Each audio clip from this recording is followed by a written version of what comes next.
The reservation was made 3 weeks in advance. Table 12, corner booth, the best table in the restaurant, reserved every Tuesday night at 9 p.m. for the past 6 years. Frank Sinatra hadn't shown up in 4 months, but the table stayed empty. Dave Chasen stood at the host's stand at 8:47 p.m., watching the entrance. He was 62 years old.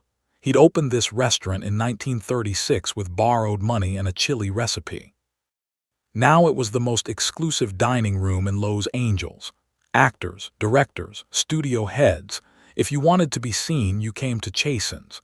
If you wanted privacy, you came to Chasen's, and Dave made sure you got it. The dining room was full. White tablecloths, crystal glasses catching candlelight, the sound of silverware and low conversation. Cary Grant was at table 7 with his wife. Billy Wilder sat near the bar alone reading a script. James Stewart had just finished his entree at table 15. Table 12 sat empty. At 8:52, a black Cadillac pulled up outside. The valet opened the door. William Goetz stepped out. He was wearing a gray suit, tailored, expensive. His wife Edith followed. She wore diamonds that caught the streetlight. Goetz was a producer, one of the biggest, Universal Pictures. He'd produced Sayonara. They came to Cordura.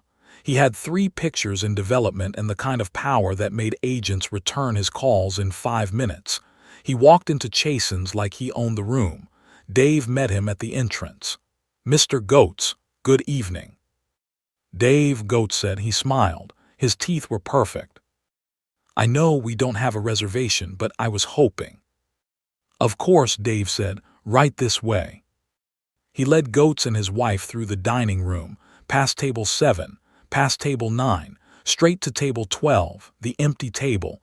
"Perfect," Goetz said. He pulled out a chair for his wife. Dave didn't move.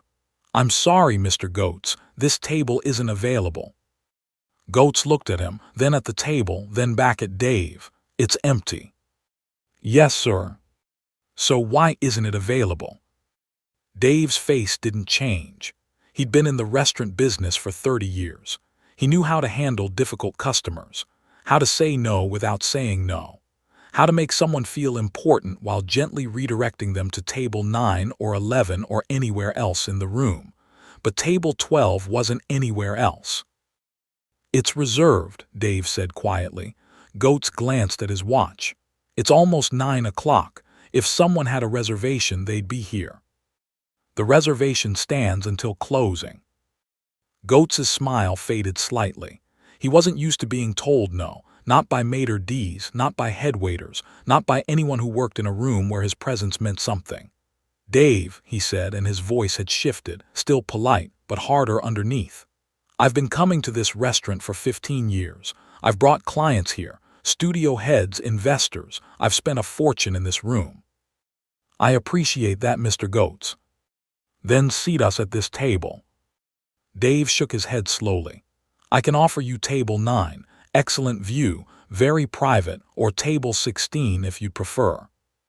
"I don't want table 9. I want this one."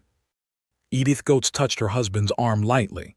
"William, it's fine, let's just—" "No," Goetz said. He didn't look at her, he kept his eyes on Dave. "I'm not sitting at table 9 like some tourist. This table is empty, seat us." Dave took a breath. He glanced toward the kitchen. One of the waiters was watching, so was the sommelier. Across the room, Billy Wilder had lowered his script. "Mr. Goetz," Dave said quietly, "this is Mr. Sinatra's table." Goetz stared at him, then he laughed short, disbelieving. "Sinatra's table?" "Yes, sir." "Sinatra hasn't been here in months." "That's correct." "So the table just sits empty." "Every Tuesday, 9 p.m. until closing." Goetz's face changed. The smile was gone. His jaw tightened. He leaned forward slightly, lowering his voice so the rest of the room wouldn't hear. "Dave, let me explain something to you. I produce pictures, real pictures. I employ hundreds of people. I bring business to this city. Frank Sinatra is a singer. He shows up when he feels like it and leaves when he's bored. And you're telling me that I, someone who actually contributes to this town, can't sit at a table because a man who hasn't bothered to show up in 4 months might decide to walk in?" Dave's expression didn't change. He'd heard versions of this speech before, from actors who thought fame meant access, from directors who thought talent meant immunity, from producers who thought money meant control. "That's correct," Dave said. Goats's hand tightened around the back of the chair. For a moment it looked like he might pull it out and sit down anyway, force the issue, make Dave physically remove him, but he didn't, because he knew what would happen if he did.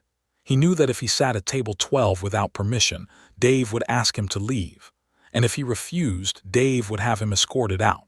And by tomorrow morning, everyone in Beverly Hills would know that William Goats had been thrown out of Chasen's, and that would be worse than not getting the table. "This is absurd," Goats said quietly. "I understand your frustration, Mr. Goats." "Do you? Because from where I'm standing, you're running a restaurant like it's a country club, and I'm being told I'm not in the club." Dave didn't answer. Goats looked at his wife. She was standing very still, her face carefully neutral. She'd been in Hollywood long enough to know how these things worked. She knew that making a scene didn't win. It just got remembered.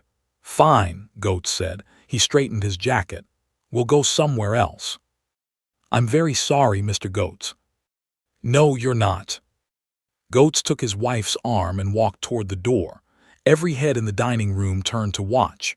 Cary Grant looked up from his wine. Billy Wilder set down his script.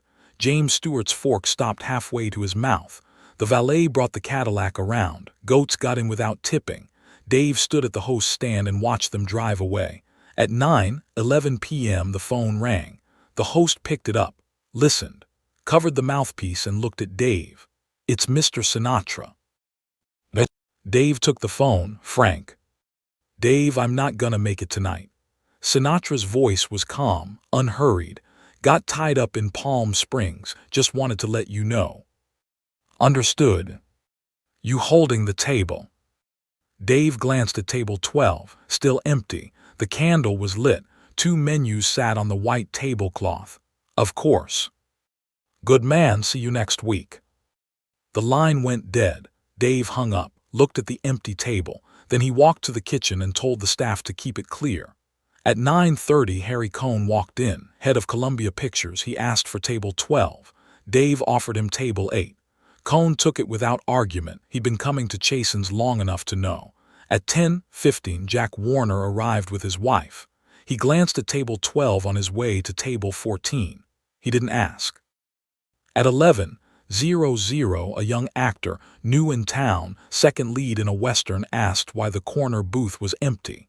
His date, an actress who'd been in Hollywood for 5 years, said, "That's Frank's table." The actor looked confused. "But he's not here." She smiled. "Doesn't matter." The table stayed empty until closing.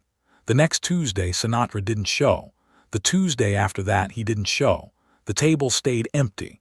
Word spread quietly through Beverly Hills, through studio commissaries and agents' offices and cocktail parties in the hills.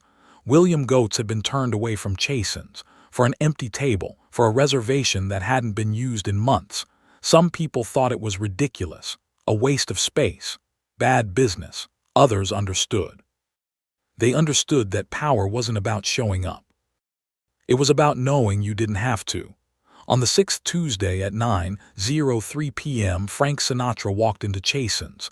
He was alone, no entourage, no date, just Frank in a dark suit, fedora tilted back, hands in his pockets. Dave met him at the door. "Frank." "Dave, how you been?" "Good, you?" "Can't complain." Dave walked him to table 12. The candle was already lit. 2 menus were on the table. Sinatra sat down, took off his hat, set it on the seat beside him. A waiter appeared within 30 seconds. "Mr. Sinatra, good to see you." "Thanks, pal, bourbon neat." "Right away." The waiter disappeared. Sinatra looked around the room. Cary Grant was at table 7 again. He raised his glass slightly. Sinatra nodded back. At the bar, a director Sinatra didn't recognize was staring. Not subtly, just staring, like he was trying to figure out what made Sinatra different from everyone else in the room.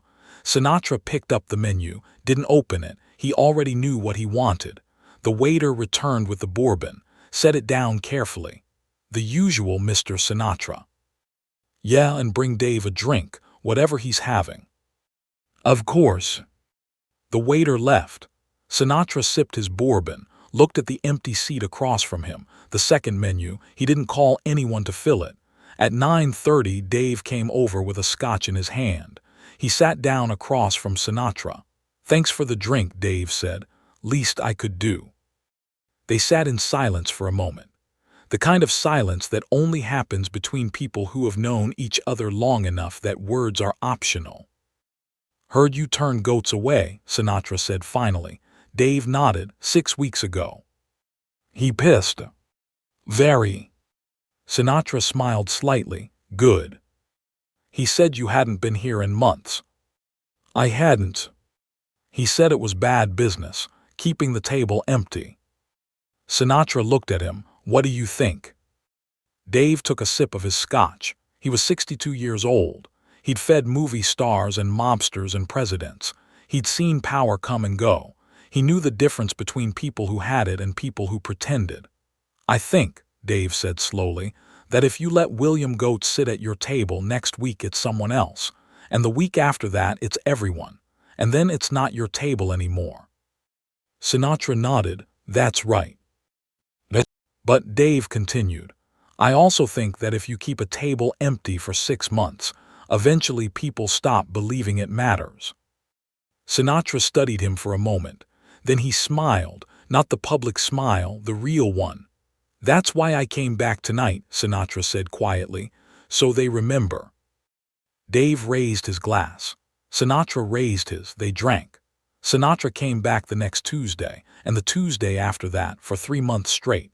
Then he stopped again, but the table stayed empty, because by then everyone understood. Table 12 at Chasen's wasn't about dinner. It was about the fact that some things, loyalty, respect, the unspoken agreements between men who understood power, couldn't be negotiated or reasoned with or bought. They could only be honored. And if you didn't honor them, you didn't get the table. You didn't get anything. Years later, after Chasen's closed in 1995, someone asked Dave Chasen's daughter why her father had kept that table empty for so long. She thought about it for a moment. Because my father understood something that most people don't, she said. When Frank Sinatra gave you his loyalty, you didn't question it. You didn't measure it. You didn't ask if it was convenient. You just held the table. When a man reserves a table for 6 years and doesn't show up for months at a time, and you turn away paying customers, powerful people, to keep it empty, is that loyalty? Or is that control? And when everyone in Beverly Hills knows that table is untouchable, even when it's empty, are you respecting the man? Or are you respecting the fear of what happens when you don't?